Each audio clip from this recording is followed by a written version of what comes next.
that's actually the instrument.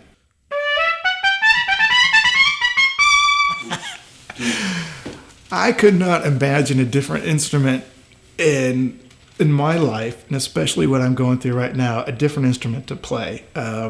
It gives me the ability to, on those certain days where I want to make a strong statement, I get to do that, and I have an excuse to do that. I'm paid to do that. I get to show up to work and make some noise, and a lot of orchestral music on the biggest of the biggest parts of the music, the trumpet comes in. And so in some ways for me, it's the perfect outlet. And perhaps maybe that's why this all began so many years ago.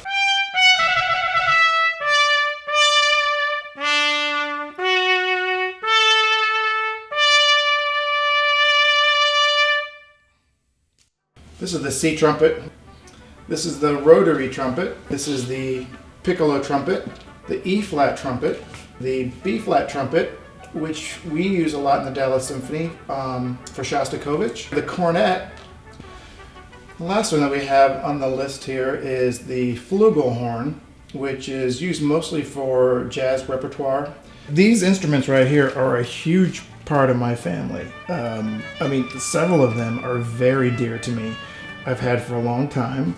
I've played many, many concerts with. I have great memories. In fact, some of these trumpets, if I could buy better ones, newer ones, it would be better, but I'll never change them. They're part of me. I feel like I know them intimately. We've been through a lot. We've traveled a lot together. They're my comfort that I go to when you have a bad day and you want to play to feel better. I will also use these horns. I was diagnosed with a cancer 2 years ago. They consider it terminal. There is no cure to this. It's a very rare cancer in the blood and bone marrow. I like to say it's treatable, not terminal, because they can treat it, and every year they are finding ways to make life longer and longer. And I do believe that they'll find a cure during my lifetime. There are some weeks I don't feel that it affects me that much, and there's other weeks it's very difficult to play. Sometimes I could be having high fever and aches and pains or just exhaustion, but for some reason, actually, the time on the stage, you're not aware of it as much. I mean, you put everything involved in it. We've had concerts where as soon as it was done at intermission, I would just go backstage and I'll lie down, and then yet come second half, I'm playing and you forget about it. So yes, it's difficult, but in some ways the performance aspect of it probably is one of the best ways to heal and to recover from the treatments. 50% of, if anybody comes to a Friday night concert, 50% of the time I came straight from the hospital from being treated. That goes on for hopefully a long time. But yeah, I'm on what they call a maintenance program. I had a stem cell or bone marrow transplant about 2 years ago and a whole new immune system. But in order to keep that going strong and to keep this cancer that could really never goes away, so they have to constantly treat it to keep it in remission. I'm treated every other week.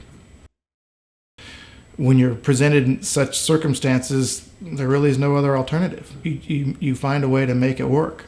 In fact, even after I was diagnosed, I continued to play for 3 months of being treated until we got to the heavy chemo, and then I had to stop playing for a while. And in fact, my first concert back was 2 months after my transplant, which the doctor said was not going to happen. And they even warned me, it's good to have goals to get you up and moving, but don't be disappointed if you can't do it. But it was the last concert of the year. It was Pines of Rome, which is a very big trumpet part. And I got up every day and I told myself I was going to do it. And the first rehearsal back, actually, I showed up, and after the rehearsal, Maestro von Sveden called me back to his room. And so I went back there, and he said, I want your doctors to be here. I want them to be here for your first concert. he made a personal invitation, and my doctors did. They came and they all witnessed my return from my first concert back. And it's that type of relationship that made me feel stronger. I wanted to come back as soon as I could. I wanted to provide that strength and be physically that strong as soon as I could. Mark, you want to hand me something? Okay. Give me the horns and all those.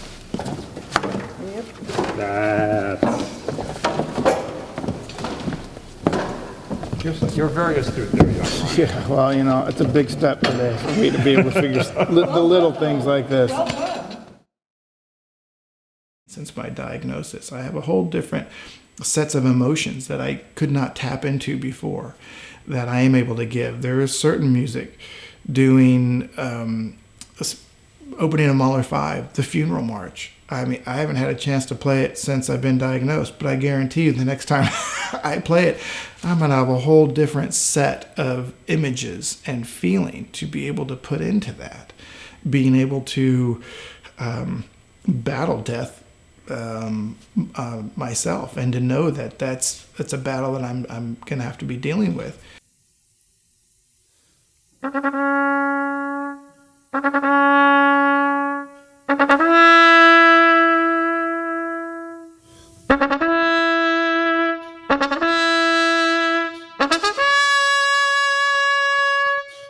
And even just the idea of playing now with seeing my children, it's differently. So when there's something that I want to play that I feel is very tender and loving, yeah, I do. I feel like I have different emotions deep down in my soul that I'm able to put into my music.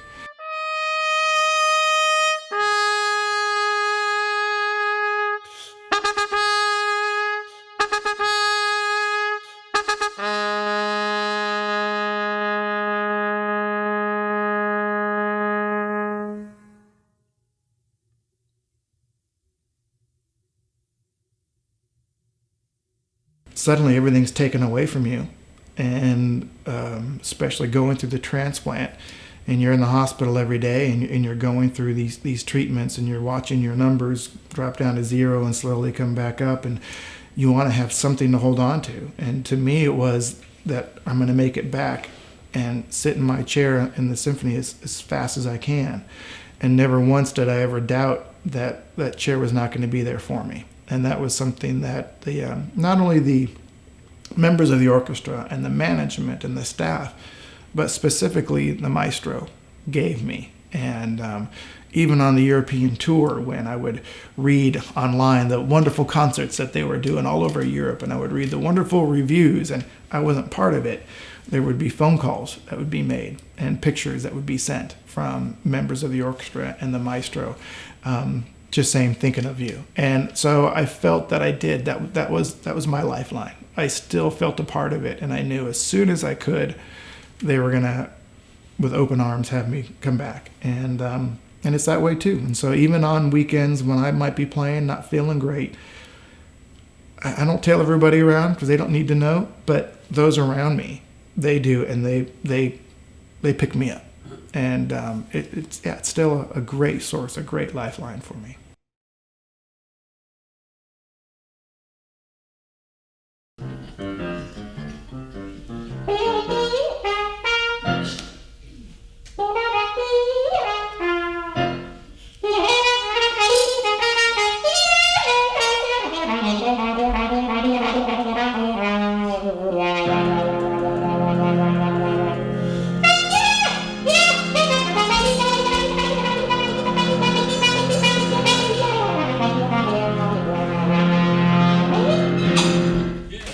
There's a reputation of trumpet players being a little bit more showmanship than other instruments, maybe, especially when you look at the history in big bands and you have a band leader standing up front playing trumpet.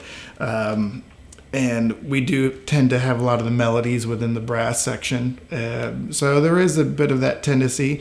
But like I said, even as a younger age, it's easy to put us up front to be the soloist. Put a trumpet in your hand and go in front and play.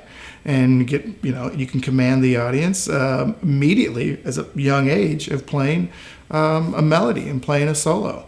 And so I do think there's a certain personality that goes with it. You have to be comfortable being in the spotlight, and a lot of times being able to have that solo.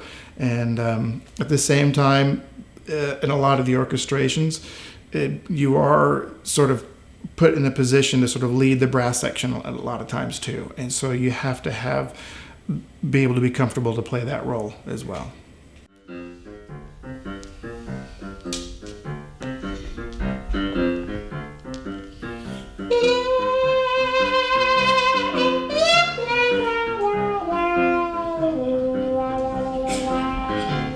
Yeah.